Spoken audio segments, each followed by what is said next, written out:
Hello beautiful soul! Welcome back to my channel. This is Mei Chang Ame for Japan, Kabayan. Cancer, this reading is for you. Salamat muna sa aking mga subscriber, new subscriber, cross watcher, at sa mga bagong pasok dyan. Welcome na welcome kayo sa bahay ni Ate Aimee. Salamat din sa nakataba ng puso niyo. Mga comments, yan, yung mga mga nagagalit sa akin na hindi ko maintindihan, no? Okay, naawa ako sa inyo. Kung hindi po magpipit sa inyo itong reading natin, huwag nyo na lang pong ipilit kasi marami po talaga kayong energy sa mundong ito. Hindi ko kayang basahin kasi hindi nyo po ito personal reading, no? Tsaka, sasabihin ko lang po yung nakikita ko kung ano yung nasa baraha. Kung hindi nyo po gusto yung yung reading ko, okay lang po, ha? Huwag nyong isipin na galit ako sa inyo, mga Cancer. Sinasabi ko lang yung nakikita ko. Okay? Kung hindi nyo gusto yung reading ko, okay lang po. No? Wala po tayong pilitan dito.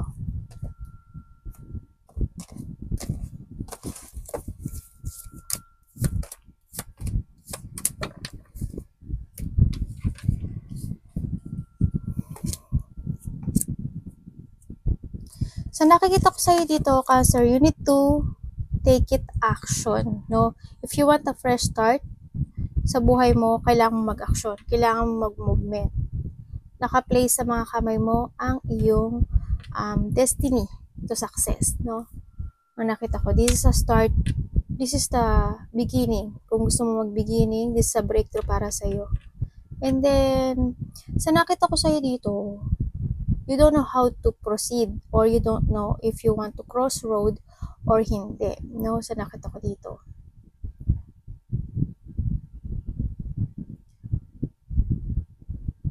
Hindi ko alam kung natatakot ka kasi nakokontrol ka or may tao na nagkokontrol sa'yo.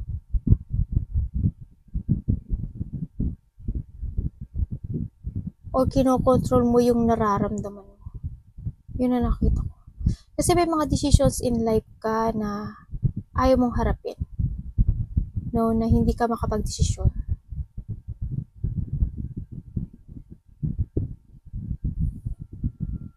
Siguro dahil sa may tinutulungan ka or may tao na nagko-control sa'yo o sitwasyon. Ito nakikita ko, no? Tingnan natin. Bakit Chariot? Bakit Chariot para kay Cancer? Siguro focus and give effort, no? Sa nakita ko sa'yo dito, Cancer.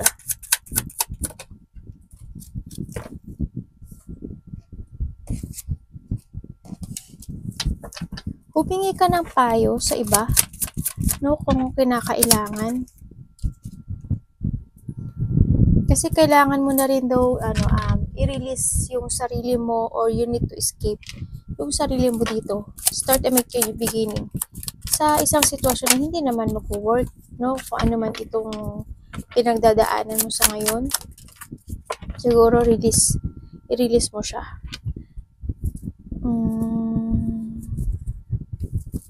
Nagkakaroon ng mga failure sa mga decision, sa nakikita ko dito. Maring may tao dito na nanloko sa'yo. Naging sneaky person, babaero, lalakero, or someone is moving. No? Maring may tao na nag-move at maaring may itinakbo siya. Either tinakbo, niloko ka niya, hindi ko alam kung ninakawan ka niya, or nandun siguro yung pagiging sneaky ng tao to. Kasi nakita ko dito, nagkaroon ng failure. Kumbaga, may tao kang pinahalagahan, or vice versa tayo, ha. May tao kang pinahalagahan at sinuportahan, pero hindi pala siya naging suporta sa'yo. Sabihin, niloko ka niya. No? Ang nakikita ko dito. When it comes naman sa iba sa inyo, nagkakaroon, hindi ko alam kung ikaw, there's a person here kasi na nagkaroon ng lack of achievement. No, kumbaga nandun yung they don't want to support, tsaka hindi ko alam kung walang sumusuporta sa kanya o ayaw na niyang sumuporta.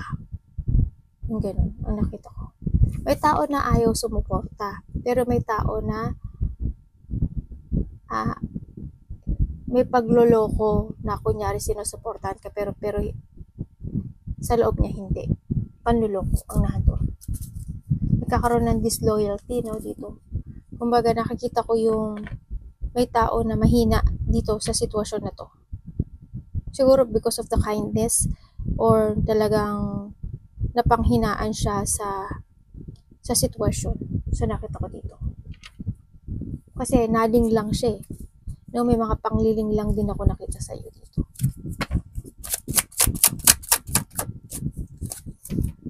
Okay. Andito na talaga sa, okay, nagkaroon ng third party, na control, nagbigay ng pera, naging makasarili. Ibig sabihin, nalingla ka nga ng sitwasyon. O kaya maaaring ikaw, ingat ka rin, hindi ko alam, baka ikaw nililing lang mo lang din yung sarili mo. Baka may mga situation ako na nakikita ko na hindi mo pa rin sa ngayon matanggap. No, kaya ganun siguro ang nangyayari. And then, yun talaga, nagkaroon talaga ng mga bad news or nagkaroon ng mga na-drain ka eh. Nakita ko yung isolated, no? Yung may mga nag-unfulfilled, hindi unfulfillment situation. Nakita ko dito. May tao na rin na may frustration eh, no? Nakikita ko dito may frustration. May tao na wala nang pagmamahal eh. Wala. Bad news. Tsaka, sa iba dito, may tao rin dito na hindi kontento. Ganun ang nakikita ko. May taong hindi kontento. May tao na ring disconnected, kumbaga. Hindi na yun, siguro may taong nag-move kasi wala na pagmamahal or you want to move kasi wala na rin, kumbaga wala na yung saysay kung mag-i-stay ka pa. Or you need ang nakita ko dito. Tingnan natin si ano. Kaso ang nakikita ko sa iyo, either may takot ka sa pupuntahan mo, o maari nagkakaroon ka ng choices in life kung ano ang pipiliin mong landas. So, tapangan mo daw ang loob mo. You need to be strong, no? Sa nakita ko dito. And then, kung alam mo naman na hindi na mag-work ito, you need mong mag-getting away. Sa nakita ko dito. Mag-start ka ng fresh, yan. And,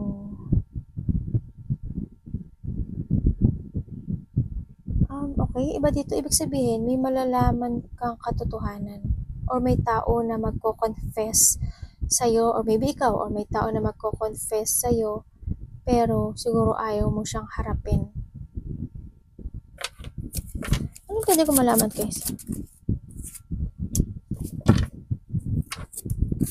Nagkakaroon ka ng mga regret in life, no? Sa nakikita ko dito. Pinag-aaralan mo yung mga sitwasyon eh.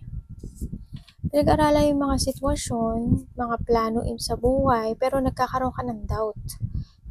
You don't know how to proceed, no? Sa nakita ko dito. Kailangan mo lang clear mind dito.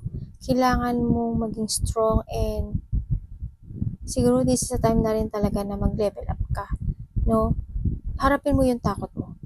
Pag-aralan mo yung mga bagay-bagay, you need to be careful to your plano, no? Sa ngayon, talaga handin yung part na 2 options in life. Maybe you're preparing or may mga gusto ka pang i-discover kaya hindi ka pa makapag-move. Ang nakita ko kasi sa'yo dito, may takot. Or maybe there is someone here is takot. Halimbawa, may tao dito na may gusto mag-confess kasi maaring itong tao na to gusto niya mag-confess pero natatakot siya sa'yo. Or maybe this person is you block this person, mga ganun, ayaw mo siya kausapin. Ano pwede ko malaman kay King of Wands?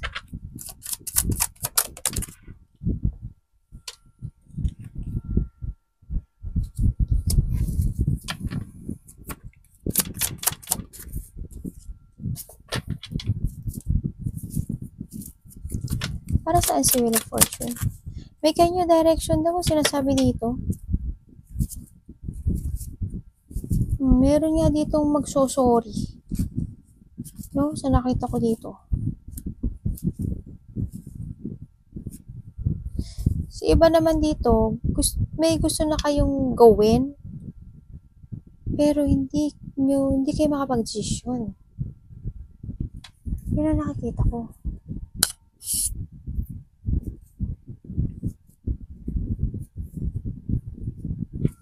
Bakit po?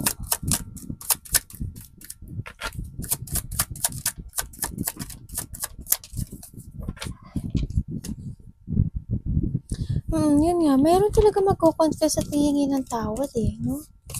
Dito, sa inyo. Baka may makikita ako nakikita dito. Kasi gusto niya mag-confess.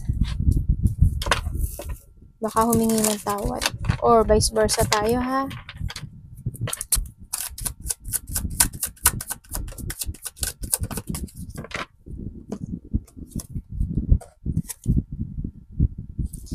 Nagkakaroon sa'yo ng creative block when it comes sa lakas ng loob. No, sa nakita ko dito. Kumbaga kulang yung effort sa nakita ko dito.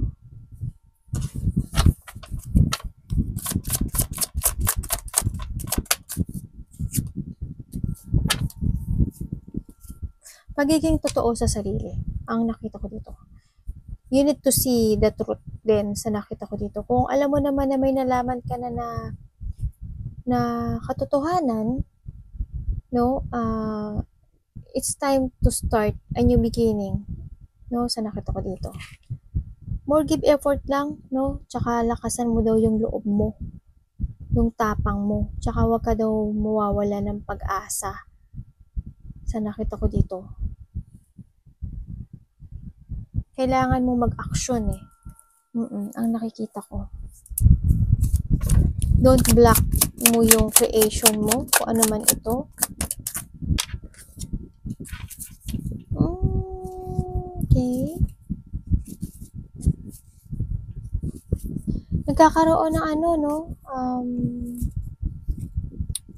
paghihigpit or limitation in life. Parang may nag-away-away din na related sa money, no? Sa nakita ko dito, either may mga nag-away-away sa katrabaho or nag-away-away na pamilya. Ang nakikita ko dito. Nawala na yung loyalty no? Sa nakikita ko Wala na rin yung pagkakaisa, as in nagkaroon ng family dispute, no?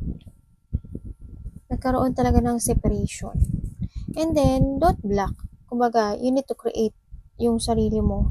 More give effort talaga dito. Start a new beginning and fresh start. No? Kumbaga, nagkakaroon ka na naman ng idea to proceed. Siguro action and effort na lang ang kulang sa'yo, no, Cancer? Decision making. Maging matatag ka. Maging matapang ka na. Kailangan mo kasing, ma-clarity. Kasi you have a wisdom to clarity yung mga gusto mong gawin sa buhay mo, na mga pagbabago. Kaya mo Kaya mo talaga. Siguro trust to yourself, tsaka mas more take it action and give effort dito. Kumbaga, magkaroon ka ng rules in life, no?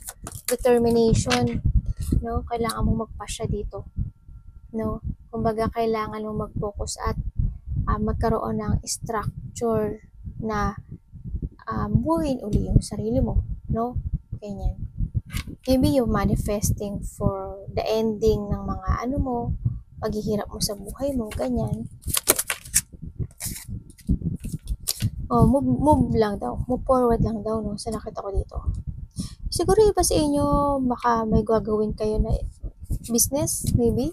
No? Kung ano man ito, siguro i-try nyo, move nyo. No? Tsaka syempre planuhin nyo din maigi para hindi kayo mag-miss. Kung anong opportunity man itong nakikita natin. And then nakikita ko naman dito, maging matatag ka lang daw, and then matatapos daw yung mga difficult na sitwasyon na pinagdadaanan mo. Kumbaga. Also, we have the sun. Ibig sabihin, the sun and the strength. Lakasan mo lang yung loob mo. Sinasabi dito, kailangan you are focused sa positive na mga pagbabago sa iyo. Magkaroon ka daw ng layunin in life, at saka hanapin mo daw yung path na makapagbibigay sa iyo ng happiness, joy, and fulfillment sa nakita ko dito. Tapangan mo lang din yung loob mo kasi there's an opportunity of growth sa'yo, no, when it comes to money and sa pagtatapos ng mga difficult situation in life na nga pinagdadaanan sa nakita ko. The sun also is enlightenment also, no? There's an enlightenment. There's a positive and babalik daw yung sigla mo. May mga wish come true ka daw na makakamtan. Pero yun nga, ang sinasabi dito, you need to find it. No, when it comes to yourself, hanapin mo yun. Tsaka lakasan mo daw yung loob mo.